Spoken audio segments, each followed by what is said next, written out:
Hello everyone, welcome to delicious recipes. ഇന്ന് നമുക്ക് chicken fried rice തയ്യാറാക്കിയാലോ?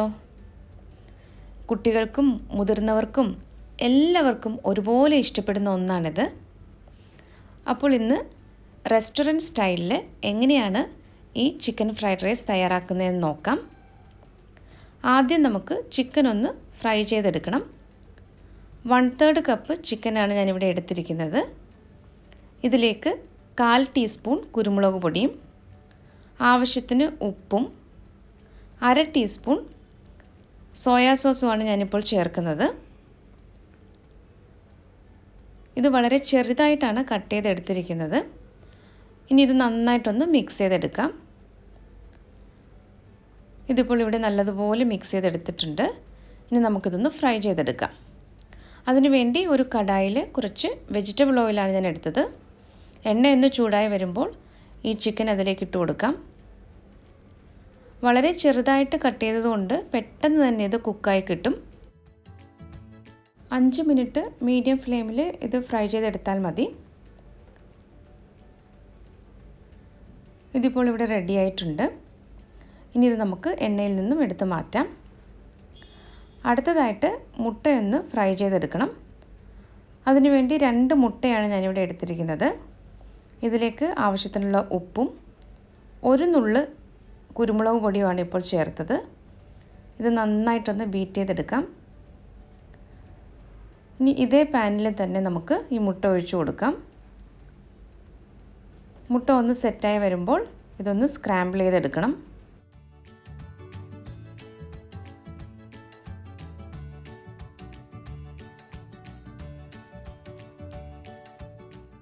ഇപ്പോൾ മുട്ട റെഡിയായിട്ട് വന്നിട്ടുണ്ട്. ഇനി ഇത് നമുക്ക് ഈ പാനിൽ നിന്നും എടുത്ത് മാറ്റാം. അടുത്തതായിട്ട് ഈ ചിക്കൻ ഫ്രൈഡ് റൈസിന് വേണ്ടുന്ന മറ്റു ചേരുവകൾ എന്തൊക്കെയാണെന്ന് നോക്കാം. 1 ടേബിൾ സ്പൂൺ വെളുത്തുള്ളിയാണ് ഇവിടെ എടുത്ത് വെച്ചിരിക്കുന്നത്. 2 ടേബിൾ സ്പൂൺ വീതം ക്യാപ്സിക്കവും സവാളയും ക്യാരറ്റും എടുത്ത് വെച്ചിട്ടുണ്ട്. ഇതുകൂടാതെ സ്പ്രിംഗ് ഒണിയൻ്റെ വൈറ്റ് പോർഷനും ഗ്രീൻ പോർഷനും വളരെ ചെറുതായിട്ട് കട്ട് ചെയ്ത് വെച്ചിട്ടുണ്ട്. അങ്ങനെ വെജിറ്റബിളിൻ്റെ പ്രത്യേകിച്ചൊരു കണക്കൊന്നുമില്ല. ഒരു കടായിൽ കുറച്ച് വെജിറ്റബിൾ ഓയിൽ ഒഴിച്ചു കൊടുക്കാം. ആദ്യം നമുക്ക് ഈ വെളുത്തുള്ളി ഒന്ന് വഴറ്റിയെടുക്കണം. വെളുത്തുള്ളി വഴറ്റി ബ്രൗൺ ഷെയ്ഡൊന്നും ആക്കരുത്. ചെറുതായിട്ടൊന്ന് വഴന്ന് കിട്ടിയാൽ മാത്രം മതി. ഇനി ഇതിലേക്ക് നമുക്ക് സവാള ചേർത്ത് കൊടുക്കാം. ഏകദേശം 2 ടേബിൾ സ്പൂണോളം സവാളയുണ്ടിത്. എല്ലാം വളരെ ചെറുതായിട്ടാണ് കട്ട് ചെയ്തെടുത്തിരിക്കുന്നത്. സ്പ്രിംഗ് ഒണിയൻ്റെ വൈറ്റ് പോർഷനും ക്യാരറ്റുമാണ് ഇപ്പോൾ ചേർത്തത്. ഇത് നന്നായിട്ടൊന്ന് മിക്സ് ചെയ്തെടുക്കാം. ഇനി ഇതിലേക്ക് അടുത്തതായിട്ട് ചേർക്കുന്നത് ക്യാപ്സിക്കമാണ്. ഏകദേശം 2 ടേബിൾ സ്പൂണോളം ക്യാപ്സിക്കം ചേർത്തിട്ടുണ്ട്.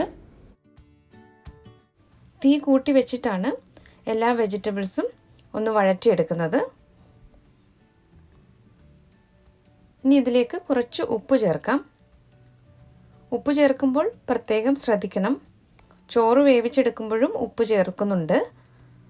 പിന്നെ ഇതിലുപയോഗിക്കുന്ന സോയാ സോസിലും ഉപ്പുണ്ട്.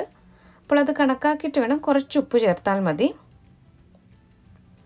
1/2 ടീസ്പൂൺ കുരുമുളക് പൊടിയാണ് ഞാനിപ്പോൾ ചേർത്തത്. ഇനി ഇത് നന്നായിട്ടൊന്ന് മിക്സ് ചെയ്തെടുക്കാം. 1/2 ടീസ്പൂൺ സോയാ സോസാണ് ഇപ്പോൾ ചേർക്കുന്നത്. ഇത് നന്നായിട്ടൊന്ന് ഇളക്കി യോജിപ്പിച്ചെടുത്ത ശേഷം ഇതിലേക്ക് 1/2 ടീസ്പൂൺ വിനാഗിരിയാണ് ഞാനിപ്പോൾ ചേർക്കുന്നത്. വീണ്ടും ഇത് നല്ലതുപോലെ ഒന്ന് മിക്സ് ചെയ്തെടുക്കാം.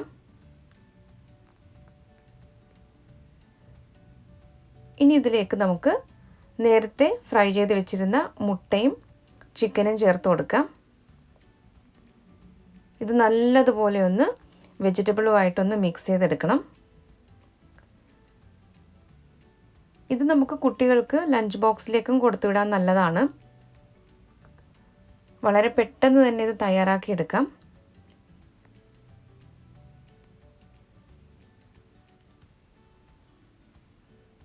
ഇത് നന്നായിട്ടൊന്ന് മിക്സ് ചെയ്തെടുത്ത ശേഷം ഇതിലേക്ക് നമുക്ക് ചോറ് ചേർക്കാം. 3 കപ്പ് വേവിച്ച ബാസ്മതി റൈസാണ് ഞാനിപ്പോൾ ഇതിലേക്ക് ചേർക്കുന്നത്. ഈ ചോറ് വേവിച്ചെടുക്കുമ്പോൾ ഒരു കാര്യം പ്രത്യേകം ശ്രദ്ധിക്കണം. കൂടുതൽ ഇത് വെന്ത് കുഴഞ്ഞു പോകാൻ പാടില്ല. അതുപോലെ തന്നെ ചൂടോടുകൂടി ഇതിലേക്ക് ചോറ് ചേർത്ത് കൊടുക്കരുത്. നല്ലതുപോലെ ചൂടാറിയ ശേഷം മാത്രമേ ചോറ് ഇതിലേക്ക് ചേർക്കാവൂ. അല്ലെങ്കിൽ തലേ ദിവസത്തെ ചോറ് ഫ്രിഡ്ജിൽ ബാക്കിയുള്ളത് ഉപയോഗിച്ചിട്ട് നമുക്ക് ഈ ഫ്രൈഡ് റൈസ് തയ്യാറാക്കാവുന്നതേ ഉള്ളൂ. ഇത് നല്ലതുപോലെ ഒന്ന് മിക്സ് ചെയ്തെടുക്കാം.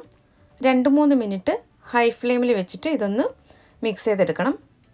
അതിനുശേഷം കുറച്ച് സ്പ്രിംഗ് ഓണിയൻ്റെ ഗ്രീൻ പോർഷൻ ചേർത്തിട്ട് നന്നായിട്ടൊന്ന് മിക്സ് ചെയ്തെടുത്തു കഴിഞ്ഞാൽ നമ്മുടെ രുചികരമായിട്ടുള്ള ചിക്കൻ ഫ്രൈഡ് റൈസ് ഇവിടെ റെഡിയാകും.